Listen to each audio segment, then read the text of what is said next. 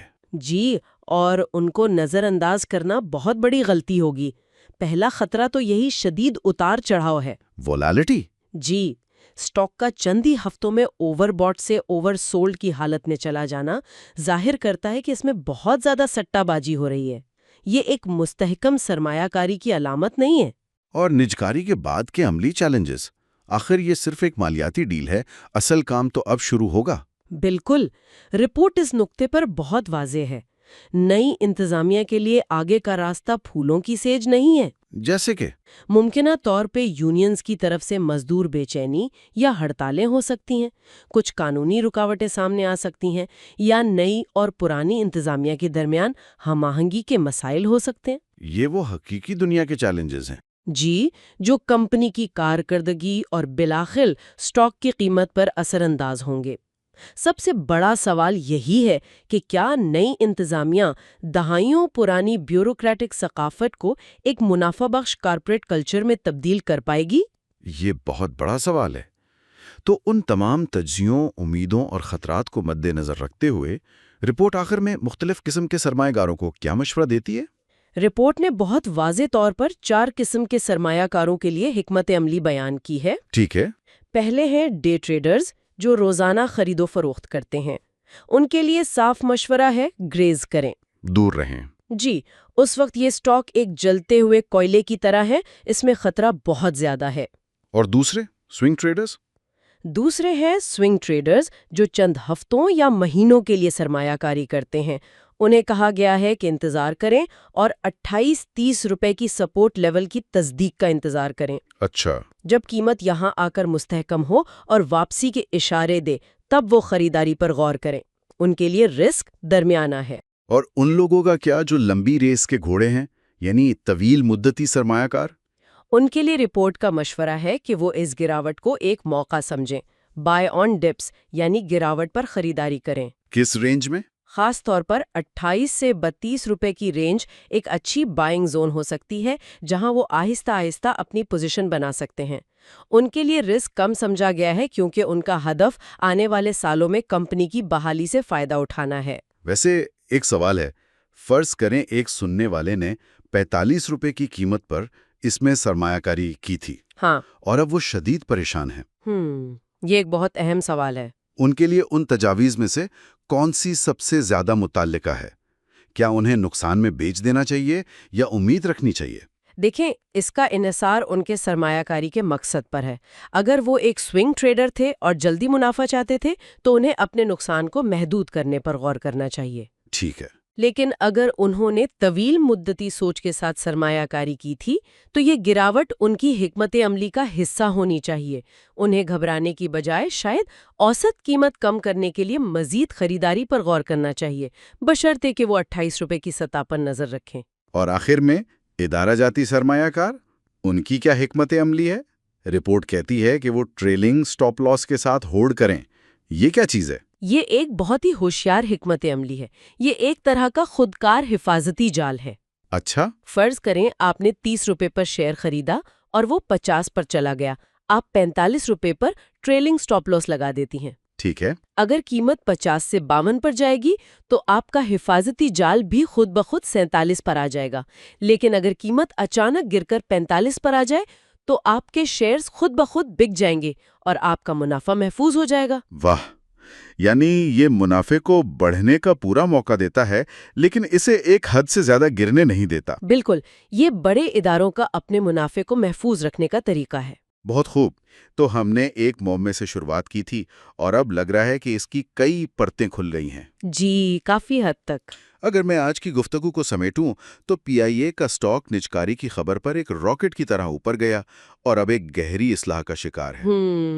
روزانہ کی تصویر کافی خوفناک اور غیر یقینی ہے، لیکن اگر ہم دور سے دیکھیں تو طویل مدتی کہانی اب بھی مثبت لگتی ہے۔ لیکن اس کی شرط یہ ہے کہ 28 روپے کا وہ اہم قلعہ برقرار رہے۔ آپ نے بالکل درست خلاصہ کیا، اور میں یہاں ایک آخری خیال پیش کرنا چاہوں گی جو سننے والوں کو سوچنے پر مجبور کرے۔ ضرور۔ یہ رپورٹ اور ہماری آج کی گفتگو زیادہ تر قیمتوں، چارٹس اور مالیاتی حکمت عملیوں کے گرد گھومتی رہی۔ لیکن یاد رکھیں، پی آئی اے کی حقیقی اور طویل مدتی کامیابی سٹاک چارٹ پر نہیں لکھی جائے گی۔ وہ تو اس کی کارکردگی میں لکھی جائے گی۔ بالکل، وہ اس کی آپریشنل کارکردگی میں لکھی جائے گی۔ کیا جہاز وقت پر اڑیں گے؟ کیا سروس کا معیار بہتر ہوگا؟ کیا یہ ادارہ واقعی منافع بخش بنے گا؟ نئی انتظامیہ نے کمپنی خرید لی ہے، لیکن اب اس کے کلچر، کارکردگی اور سروس کو بدلنے کا اصل اور مشکل کام باقی ہے۔ صحیح۔ تو بڑا سوال یہ ہے، کیا مارکیٹ کا یہ طویل مدتی مثبت جذبہ زمینی حقائق اور کارکردگی میں حقیقی بہتری سے ثابت ہوگا، یا یہ صرف امید پر مبنی ایک قیاس آرائی کا بلبلہ ہے جو کسی بھی وقت پھٹ سکتا ہے؟ اور اس سوال کا جواب ہمیں آنے والے مہینوں اور سالوں میں ملے گا۔